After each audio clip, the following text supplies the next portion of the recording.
33절에서 41절 신약성경 83쪽에 있습니다. 저와 여러분이 한 절씩 교독하도록 하겠습니다. 제6시가 되매 온 땅이 어둠이 임하여 제9시까지 계속하더니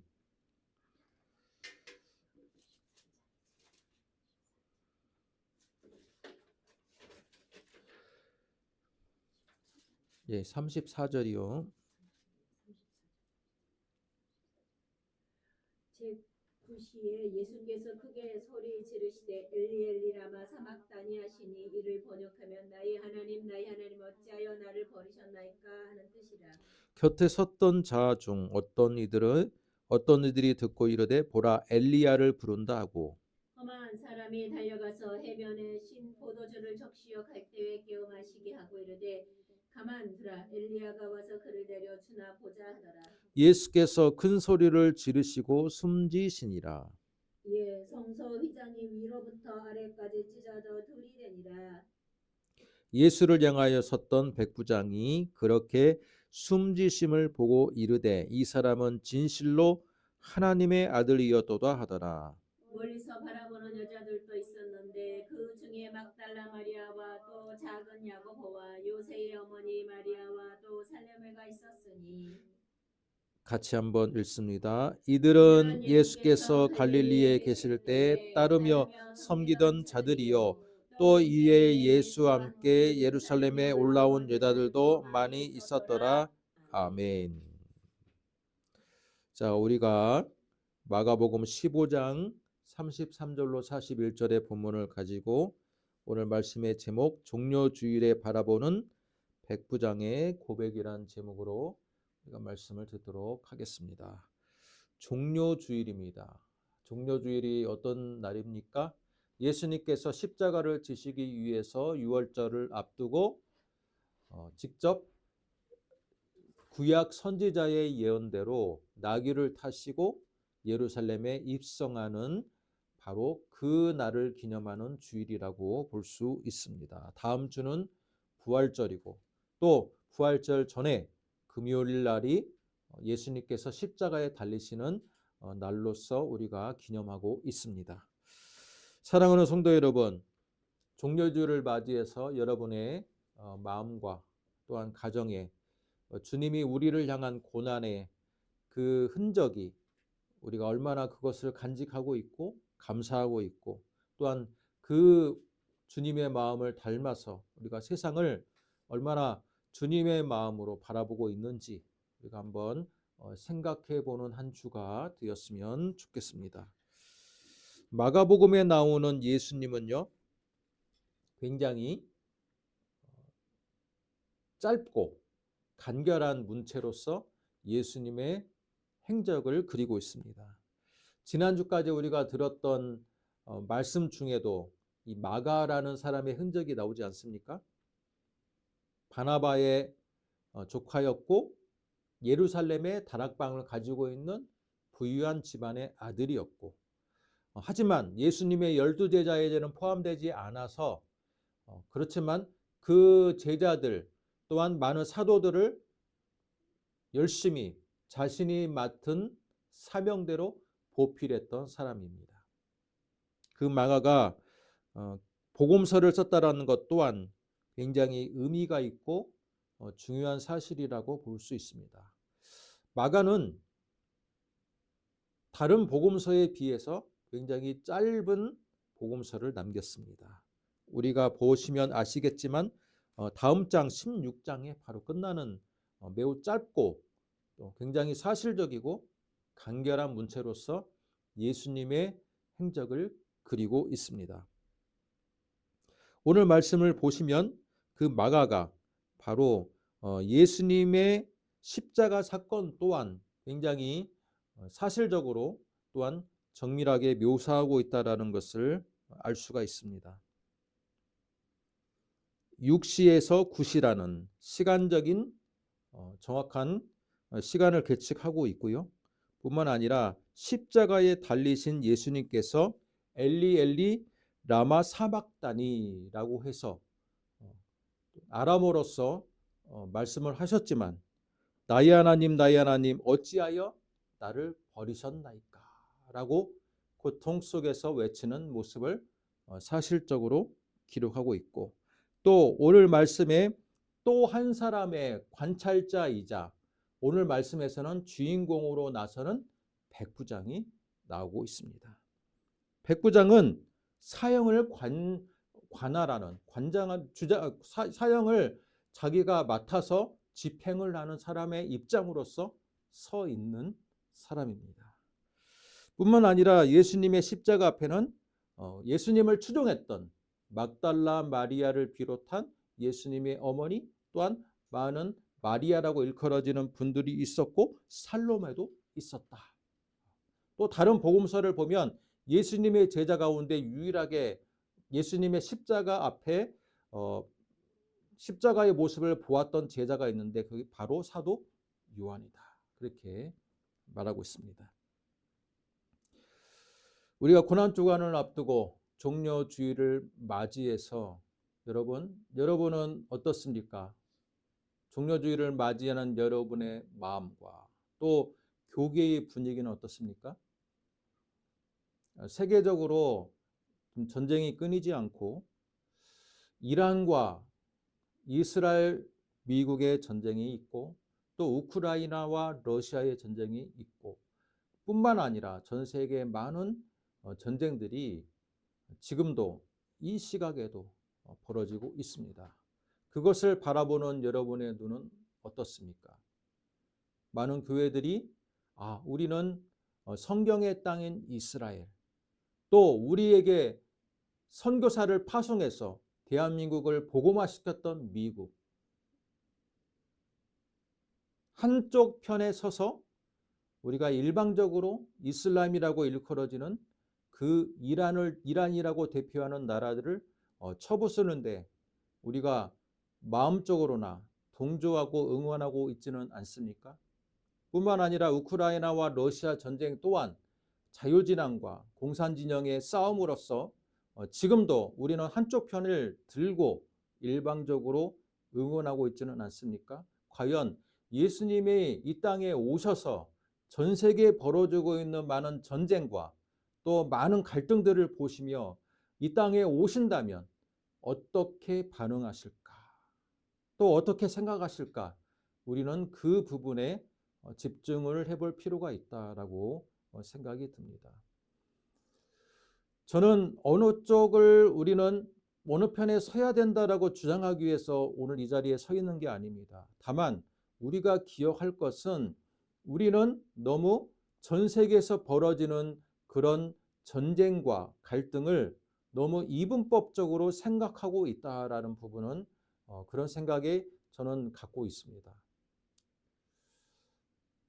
하나님의 편과 악의 편, 뿐만 아니라 자유민주주의 편과 공산주의 편, 이렇게 굉장히 단순화시켜서 흑백 논리로 전 세계에 있는 모든 전쟁과 갈등을 바라본다면 어쩌면 우리는 현실을 제대로 바라보고 있지 못할 수도 있다라는 겁니다. 전 세계 모든 정치인들과 또는 모든 전쟁들과 경제적인 이 운영되는 사실들은요, 우리가 생각하는 것만큼 이분법적이거나 단편적이지 않다라는 겁니다. 그 안에는 굉장히 많은 정치적인 술수와 논리들이 있습니다. 과거에 우리 십자군 전쟁을 우리는 기억합니다. 거의 300년 동안이나 지속되었던 이 십자군 전쟁을 지금은 어떻게 평가합니까? 그 당시에는요, 선이 악을 물리치는 전쟁으로 평가했습니다. 그래서 유럽에 있는 사람들이 우리 성지의 땅인 예루살렘을 수복하자, 이슬람으로부터 성지의 땅을 수복하자는 일념으로 십자가 전쟁을 시작했습니다. 의도는 굉장히 선했습니다. 그러나 1차, 2차, 3차, 4차 전쟁이 시작되면서 전쟁의 양상은 어떻게 됐습니까? 약탈의 기회로 전락하고 말았습니다. 현대의 십자군 전쟁은요, 종교 전쟁이라기보다는 굉장히 탐욕적이고, 그죠? 정치적이고, 경제적이고 여러 가지의 문제들이 결합되어 있는 전쟁으로 보고 있습니다. 제가 왜 이 말씀을 드립니까? 지금 우리 전 지구적으로 벌어지고 있는 전쟁 또한 어떻게 보면 자유주의와 공산주의 또는 하나님의 나라와 이방신을 섬기는 나라의 싸움으로 우리는 단편적으로 보고 한쪽 편을 들 수도 있지만, 나중에 역사가 평가할 때 이 전쟁은 종교적인 논리가 아니라 다른 정치적인 술수와 또는 다른 경제적인 논리로서 해석할 수 있는 여지가 있기 때문이다라고 저는 바라보고 있습니다. 자, 이 정도의 우리가 말씀을 먼저 나누면서 오늘 말씀을 우리가 같이 한번 보도록 하겠습니다.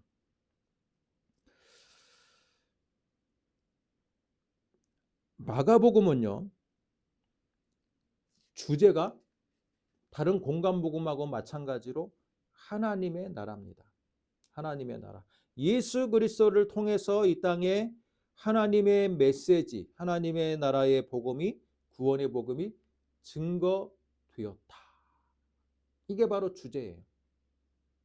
그런데 제가 조금 전에도 말씀을 드렸지만, 마가라는 사람은 굉장히 기자처럼 사실에 입각한 기록을 남겼습니다.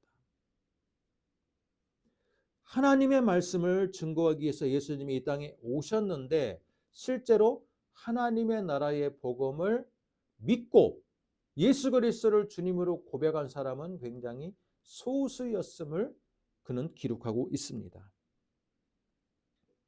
마가복음 1장 1절을 보면요, 하나님의 아들 예수 그리스도의 복음의 시작이라라고 시작하고 있습니다.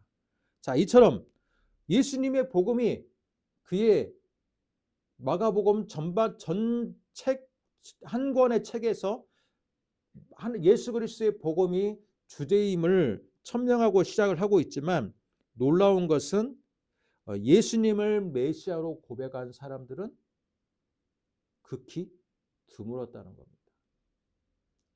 유대 종교 지도자들도 또는 많은 민중들도, 심지어 3년 동안 예수님을 동행했던 제자들도 예수님이 십자가에 달리시기 전까지 누가 더 예수님의 나라의 더 절대 권력자가 될 것이냐, 오른팔이 될 것이냐, 왼팔이 될 것이냐, 그거 가지고 권력의 욕심이 눈에 먼 제자들의 모습을 가감없이 마가는 그리고 있습니다.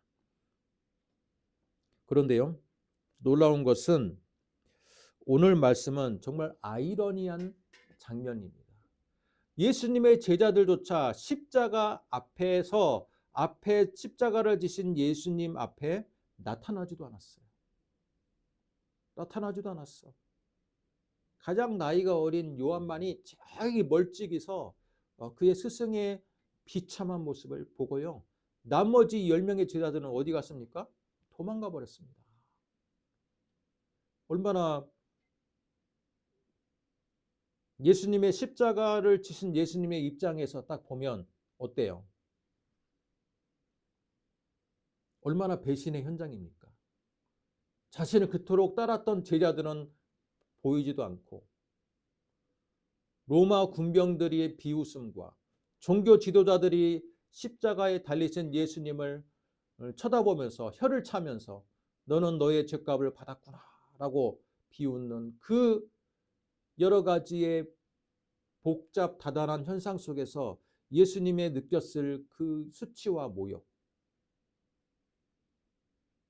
바로 그 현장이 십자가의 현장입니다. 자, 그런데 오늘 말씀을 보면요,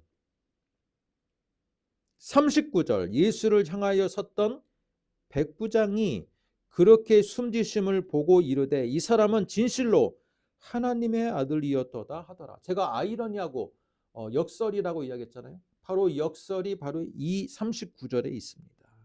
예수님의 제자들이 십자가에 달리신 주님을 보시고, 우리의 죄를 위해서 우리 스승님이 드디어 공생애 동안에 항상 말씀하시던 우리의 죄값을 위한 희생의 값을 치르셨구나, 이분은 진짜 하나님의 아들이셨구나. 제자들의 입을 통해서 이 고백이 나와야 되는데 놀라운 아이러니는 뭡니까? 예수님을 믿지도 않는 사형 집행관의 입장으로 지금 서 있는 백부장이 예수님의 십자가가 달리시는 모든 과정, 예수님이 숨지는 과정까지를 다 지켜보고 나서 백부장이 뭐라 그래요? 이 사람은 진실로 하나님의 아들이었구나 라고 고백합니다. 놀라운 아이러니지 않습니까? 예수님의 제자의 고백도 아니고 여인의 고백도 아니고 그리고 많은 예수님을 따르던 추종자들의 고백도 아니에요. 유대인들의 고백도 아니에요. 그 당시에 이방인의 이방인 중에 이방인. 그죠? 이방인의 입에서 예수를 알지도 못했던 이방인의 백부장의 입에서 이 사람이 진짜 하나님의 아들이었구나라고 고백하는 신앙의 고백이 오늘 말씀에 등장한다는 겁니다. 만약에 예수님이 무리를 걸으시거나 오병이어 사건을 통해서 5천 명을 먹이거나 죽은 자를 살리는 문득병자를 낫게 하는 그런 이적의 현장에서 백부장이 그걸 보고 아, 이 사람이 하나님의 아들이었구나라고 고백한다면 그나마 이해가 갑니다. 그렇죠?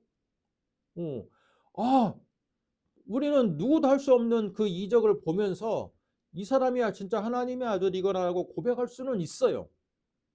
그러나 백부장이 고백하는 현장은 어디입니까? 자기가 사형 집행관으로 와 있고, 그죠? 나사렛 예수란 사람이 십자가에서 고통을 받다가 죽은 것을 보고 이 사람이 진짜 하나님의 아들이었구나라고 고백하는 장면이에요. 너무나도 놀라운 장면이지 않습니까? 예, 너무나도 놀라운 장면입니다. 그것도 이방인의 입에서. 여러분, 백부장이라는 지난번에 우리도 고넬료 백부장에 대해서 사도 베드로가 환상을 보고 나서 이방인 백부장을 만나는 장면에 대해서 우리가 말씀을 나누었잖아요. 그런데 오늘 말씀에 나오는 백부장은 고넬료가 아니에요. 고넬료도 아니고 그냥 백부장 가운데 한 사람인 거예요. 예수를 알지 못하는. 그 당시 백부장이 갖고 있는 권세는 굉장히 높았습니다. 우리로 말하면 면장이나 읍장 정도 될 정도의 위치에. 로마의 정규 병력 100명을 통솔할 수 있는 권한입니다. 단지 군대만 통솔하는 게 아니라 그 안에 자신이 모든 것들, 병솔에 대해서 모든 것에 대한 권리를 갖고 있어요. 심지어 벌을 내리기도 하고, 그죠? 여러 가지 생사 여탈권을 다 갖고 있는 사람이에요.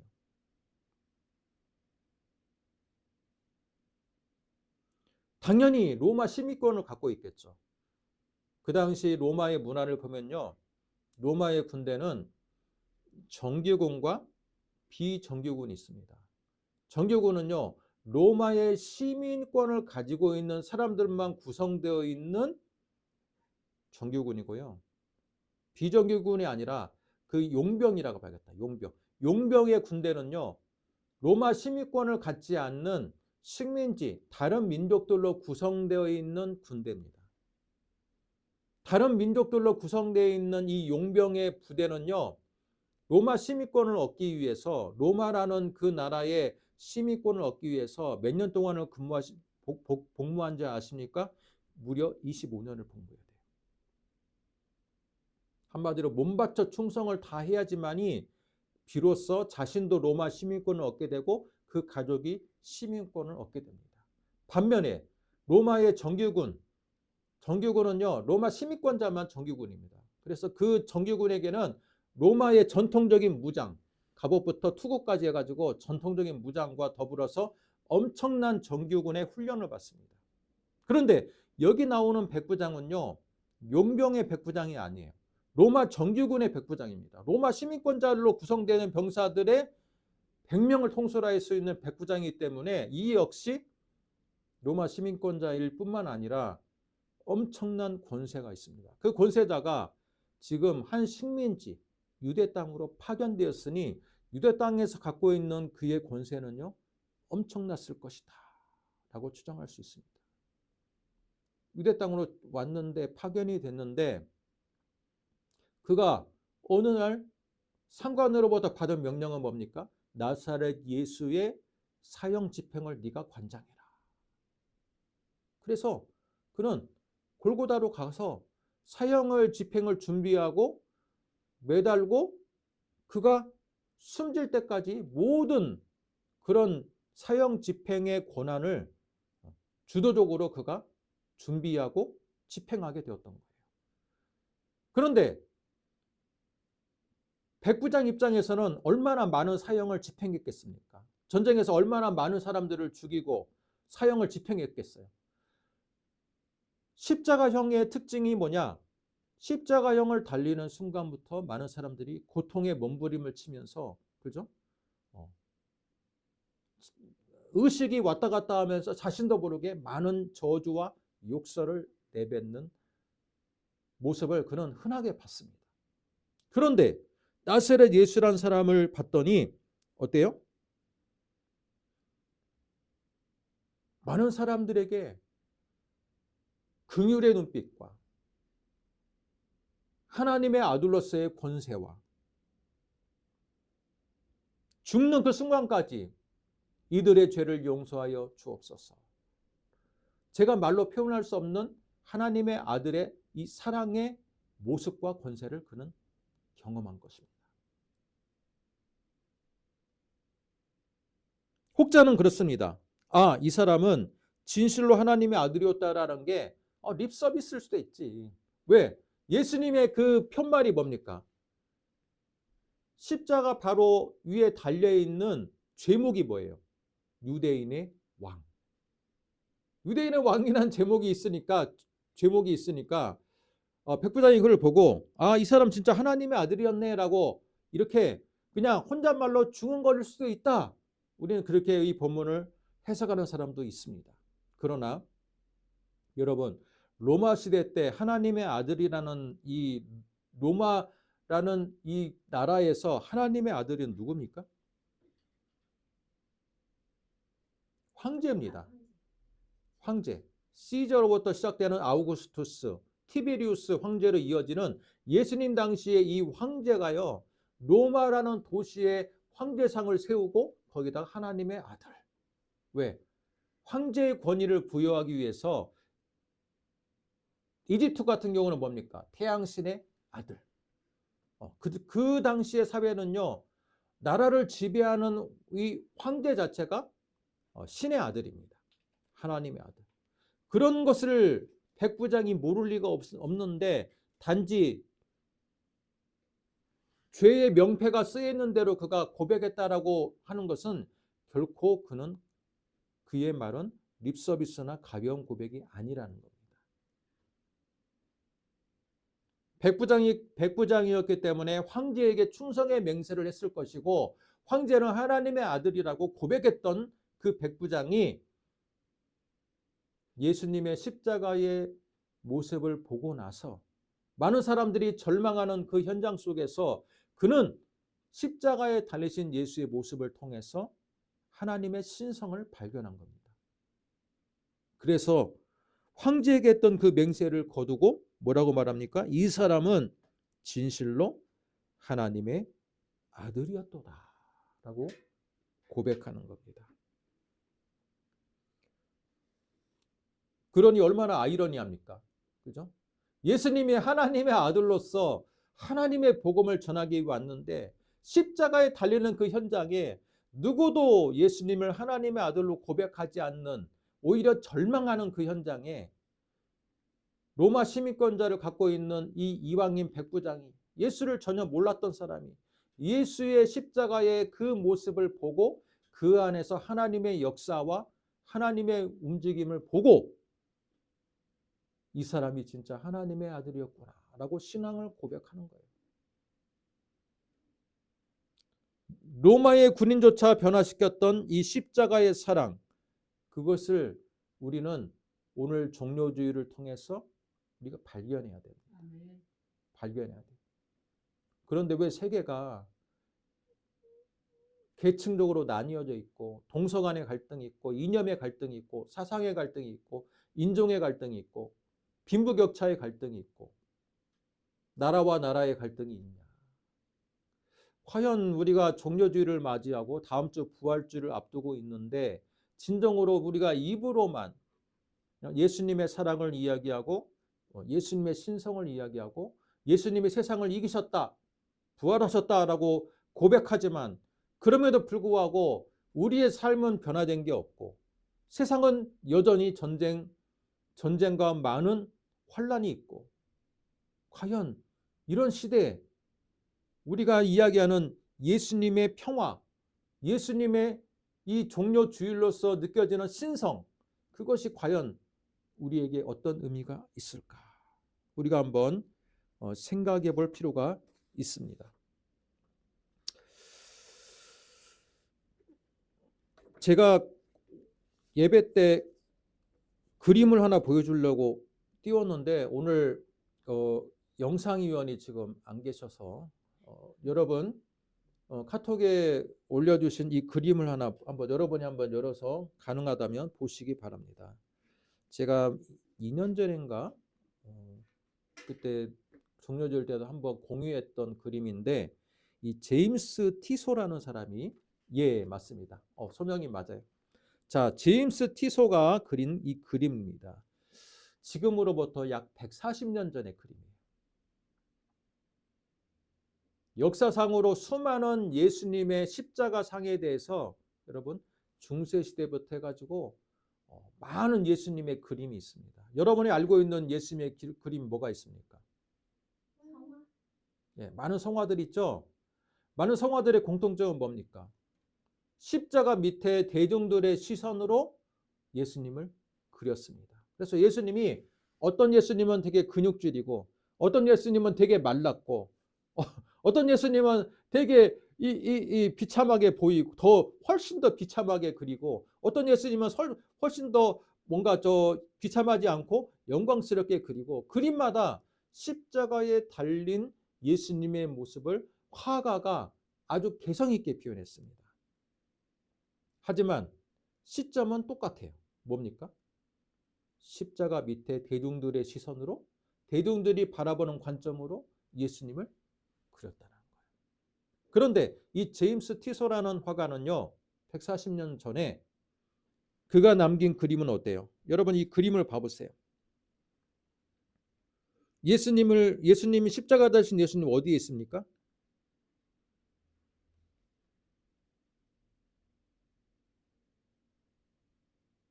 그림의 맨 밑에 중앙부를 보면 예수님의 발만 나와요. 보입니까? 안 보입니까? 그 제일 앞에 있는 막달라 마리아 여인으로 추정되는 그림 제일 밑에 있는 여인 바로 제일 밑에 자세히 보면 V자 모양으로 예수님의 발 전체도 아니고 발에 발가락을 포함한 일부만 보입니다. 이건 뭡니까? 지금까지 예수님의 십자가를 그렸던 그림하고는요 전혀 다른 발상으로 이 제임스 티소는 그림을 그렸습니다. 이 그림의 제목은요 십자가 위에서 바라본 광경입니다. 지금까지 어때요? 십자가 아래에서 예수님을 바라본 광경이었잖아요. 많은 성화들이. 그런데 이 제임스 티소는요 예수님의 시선으로 십자가 밑에 있는 사람들을 바라보는 그림을 그렸어요. 굉장히 창의적이고 기발한 관점입니다. 자, 그런데 예수님께서 1인칭으로 지금 바라보는 시선 중에 제일 밑에는 어디 있습니까? 제일 밑에 예수님 발치 앞에 있는 사람 막달라 마리아일 거예요. 막달라 마리아 뒤에는요 예수님의 어머니 마리아, 그리고 예수님의 친척 마리아, 그리고 살로메도 있고 여인들이 한 4명이 지금 바로 뒤에 막달라 마리아 뒤에 있습니다. 그리고 오른편에는 마리나, 그죠? 당나귀 같은 말을 타고 있는 이 사람들은요, 아마 유대인의 정통 지도자였을 겁니다. 대제사장이나 아니면 고위 관료직이 예수님의 십자가에 달린 모습을 보면서 조롱하고 있거나, 그죠? 아주 고소하다라고 얼굴에 표정을 짓고 있습니다. 그리고 왼쪽에 있는 그림, 왼편에 있는 그림 보면 뭐가 있습니까? 붉은 망토를, 그죠? 붉은 망토를 두르고 있는, 또 갑옷을 입고 있는 로마 병정이 있는데 아마 이 사람이 백부장이었을 것이다 라고 추정이 됩니다. 그죠? 붉은 망토는 아무나 입는 옷이 아닙니다. 자색 옷이라고 우리 나사로의 비유에서 나오잖아요. 이 자색 옷을 입는다는 것은 굉장한 신분을 상징하는 것입니다. 그래서 이 사람은 백부장이었을 것이다. 그리고 주위에 둘러싸인 사람들, 구경꾼들, 백부장 바로 옆에 앉아 있는 사람이 있는데 이 사람이 아마 예수님의 제자 요한이었을 것이다 라고 추정합니다. 그리고 나머지 뒤에 있는 사람들은 구경꾼들이에요. 자, 여기 한번 봅시다. 예수님의 시선으로 보면 어때요?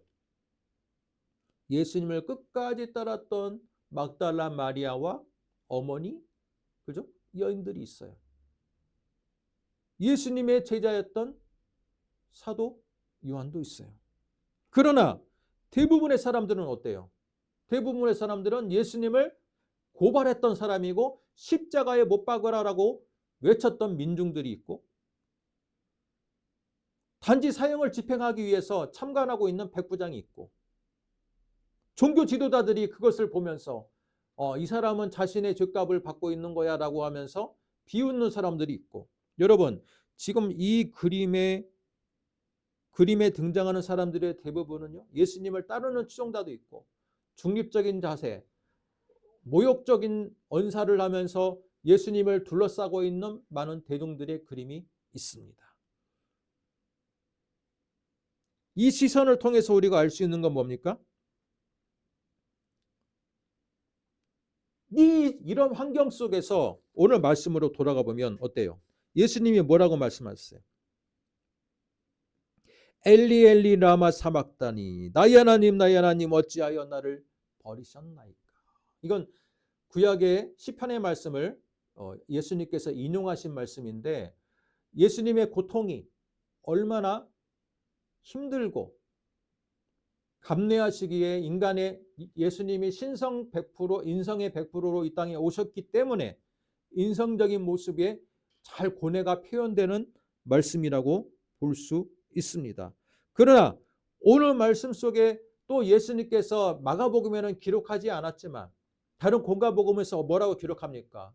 주여 이들의 죄를 용서하여 주시옵소서. 저들은 자신들이 어떤 죄를 저지르는지조차도 알지 못하는 자들입니다 라고 외칩니다. 그리고 마지막 숨지기 전에 예수님께서 뭐라고 말씀하시면서 숨을 쉬십니까? 다 이루었다. 여러분, 주님의 시선으로 보는 이 그림 속에서 예수님께서 이들의 죄를 용서해달라고 하고, 그리고 내가 다 이루었다라고 했을 때 예수님이 이룬 그 구원의 역사는 예수님의 시선의 앞에 있는 모든 사람들에게 적용된다는 거예요. 예수님을 대적했던 사람들, 십자가에 못 박으라고 했던 사람들조차도 예수님은 바로 그들의 마음조차도 긍휼히 여기시고 그들을 품어주셨기에 백부장이 그것을 보고 이 사람은 하나님의 아들이었구나 라고 고백하는 겁니다. 우리 인간 같았으면 어때요? 앞에 있는 여인들에게 그들에게만 대화하고, 그죠? 자신을 비우는 사람들을 욕하고 같이 대적하는 인간의 모습이 아닙니까? 그러나 십자가에 선 예수님은요, 자신의 모독하는 사람들 앞에서도 여전히 그들을 위해서 기도하시고 그들의 부족함까지도 다 가져가시고 다 이루었다. 구원의 사역을 이루었다. 바로 이 예수님의 말씀을 통해서 우리가 알 수 있는 건 뭐냐? 바로 예수님은 화해자로서의 이 땅의 사명을 감당하셨다. 그죠? 죄를 지은 사람들, 대적하는 사람들 앞에서도 다 그들의 죄를 끌어안고 화해자로서의 역할을 감당했다라는 거예요. 그런데 우리는 예수를 믿음에도 불구하고 왜 화해를 시키고 이 세상에 평화를 만들어 나가는 화해자의 입장을 하지 못하고 우리 역시 한편에 서서 종교 편향적이 아니라, 그죠? 정치 편향적. 어느 나라가 어느 나라를 무조건 이겨야 되고, 예. 또 어느 당을 무조건 때려 부셔야 되고. 예수님은 어때요? 자신의 적대자들 앞에서도 그들의 죄를 용서하여 주시옵소서. 저들은 자신들의 죄값을, 죄가 얼마나 중한 일을 자기들이 하고 있는지조차도 모르는 자들입니다. 주님 용서하여 주시옵소서. 다 이루었다. 화해자의 역할, 그죠? 평화의 왕으로서의 역할을 다 이루셨는데 우리는 종려주의를 맞이했음에도 불구하고 여전히 화해자가 아니라 적대를 해야 돼.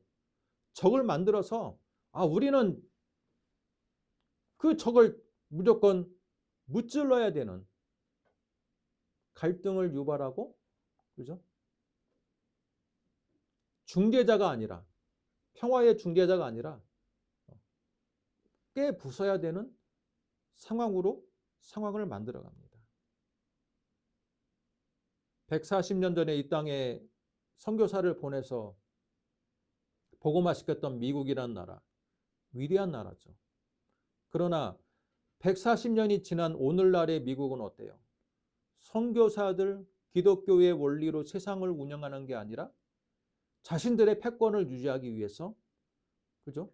특별히 미국이나 이스라엘을 자극하지 않음에도 불구하고 석유를 빼앗기 위해서 제국주의의 논리로 베네수엘라를 쳐들어가고, 그런 일들을 보면서 우리는 어떻습니까? 선교사를 파송한 나라니까, 선과 악의 싸움이니까, 이스라엘을 공격하는 나라들은 무조건 악이니까 우리는 종려주의를 맞이해서도 당연히 세상을 바라보는 눈이 선과 악의 싸움으로 보고, 당연히 우리는 미국과 이스라엘 편에 서야 되고, 예수님이 이 땅에 오시면 어떻게 할까요?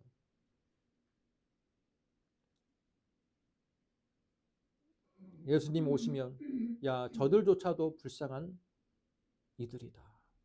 십자가 앞에 있는 이들도 저들의 죄를 용서하여 주옵소서라고 고백하고 용서하셨던 예수님인데, 우리는 예수님을 닮아간다고 하는 예수님의 제자들인데 왜 우리는 아직까지도 흑백 논리로서 세상을 바라보고 단편적인 논리로 세상을 판단하고 정죄하고, 어쩌면 1000년 전에 했던 십자군의 실수를 우리가 하고 있지는 않은지 우리가 한번 생각해 보았으면 좋겠습니다. 제가 그렇다고 해서 이란 편을 들은 건 아니에요. 그죠? 러시아 편을 든 것도 아니에요. 제가 말하고 싶은 것은 지금 세상에 돌아가는 전쟁과 갈등의 현실이 단지 선악의 싸움으로만 보는 것은 너무 순진한 생각이고, 그죠? 나이브한 생각이다라고 말하는 거예요. 미국이 기독교 국가입니까? 이스라엘이 유대 국가라고 볼 수 있습니까? 아니에요. 정치의 논리입니다. 패권을 잡기 위해서, 자원을 독점하기 위해서, 중국을 견제하기 위해서 여러 가지의 정치적인 목적에 따라서 움직이는 전쟁이에요. 그런데 많은 기독교인들은 성경의 땅에 이스라엘이 공격받고 있으니까 저들은 사탄이다, 그렇게 보면서 갈등을 조장하는데 오히려 기독교인이 더 갈등을 조장하는 역할을 하고 있다면, 우리가 종려주의를 맞이해서 십자가 밑에서 많은 자신들을 대적했던 사람들조차도 품었던 그 예수의 사랑과 마음을 우리는 잊고 있는 것은 아닌지 우리가 한번 생각해 보았으면 좋겠습니다. 예수님의 그 적대들조차도 품고 있는 마음에 백부장이 감동하는 거예요. 백부장은 원래 예수님 편도 아니었어요. 자신은 사형 집행관이야. 그죠? 사형이 그냥 잘 진행되면 끝나는 사람이야. 관찰자의 입장이야. 그런데 이 사람조차도 십자가에 달리신 예수님을 보면서 야, 이런 사람이 있구나. 정말 이 사람은 하나님의 아들이셨다라고 신앙을 고백한다는 것은 십자가 예수님이 얼마나 그 십자가 위에서, 그죠? 오병이어를 일으켰을 때, 무리를 걸었을 때, 죽은 자를 살렸을 때보다 십자가에 달렸을 때 예수님이 보여주신 영광이, 그죠? 이적을 행했을 보다 그것보다 못지않게 예수님의 영광스러운 모습이 있었다라는 겁니다. 그죠? 적대자들도 품어줄 줄 아는 그 영광 속에 백부장이 고백할 수밖에 없었다라는 거예요. 그런데 우리는 종려주를 맞이해서 여전히 세상에 제대로 된 정보조차도 알지 못하고, 우리는 무조건 140년 전에 복음을 전해줬으니까 우리는 무조건 미국 편이고, 근데 그거 알고 있습니까? 미국이 우리나라를 못마땅해 가지고 지금, 그죠? 어떻게 해서라도 지금 벗겨먹으려고, 지금 소위 말해서 속된 말로 벗겨먹으려고 지금 막 하고 있는데, 그럼에도 불구하고 우리는 미국한테 우리 속도 다 내어줘야 됩니까? 여러분, 과거의 미국과 지금의 미국은 전혀 다른 나라가 되어버렸어요. 과거의 미국은 정말 우리가 숭미할 정도로 선교사들과 복음에 대한 열정이 높이는 청교도의 나라였지만, 140년이 지난 지금의 미국은요, 이제는 세계 패권을 이제 놓치기 싫어서, 그죠? 약소국들을 침범해서라도, 자원을 침탈해서라도 자신들의 패권을 유지하기 위해서 무도덕하고, 그죠? 무자비한 나라가 되어버렸습니다. 그런 속에서 우리는 세상을 단순하게 보고 어느 한편을 서기보다는, 야, 한때는 기독교 국가가 이렇게 타락할 수 있구나. 한때는 하나님을 잘 믿는 국가도 세속에 물들면 이렇게 타락할 수 있구나. 그 부분에 대해서 우리가 기억해야 되고, 세상의 평화를 위해서 우리가 기도해 줘야 돼요. 주여, 저들의 죄를 용서하여 주시옵소서. 저들은 자신의 죄의 눈이 어두워서 자신들이 해야 될 어떤 일을 하고 있는지조차도 모르는 자들입니다. 그러면서 기도하고 다 이루었다. 우리가 예수님께서 이 땅의 평화를 이루기 위해서 다 이루었다는 그 명령에 따라 우리도 세상의 평화 일꾼이 되어야 되는데, 편협한 시각으로 세상을 보지 마세요. 제임스 티소의 십자가의 이 작품처럼 많은 사람들을 품어줄 수 있는 그런 종려주일이 되시기를 바랍니다. 그런 모습을 보면요, 우리의 변화된 모습을 보면 세상 사람들도 로마의 백부장처럼, 야, 저 사람이 하나님의 아들이었구나라고 한 것처럼 우리의 변화된 모습을 보면서, 야, 저 사람들이 정말 예수를 잘 믿는 사람들이구나. 진짜 하나님을 잘 섬기는 백성들이구나라고 칭찬을 받을 수 있을 거예요. 그러나 불행하지만 아직까지는 예수를 믿는 사람들이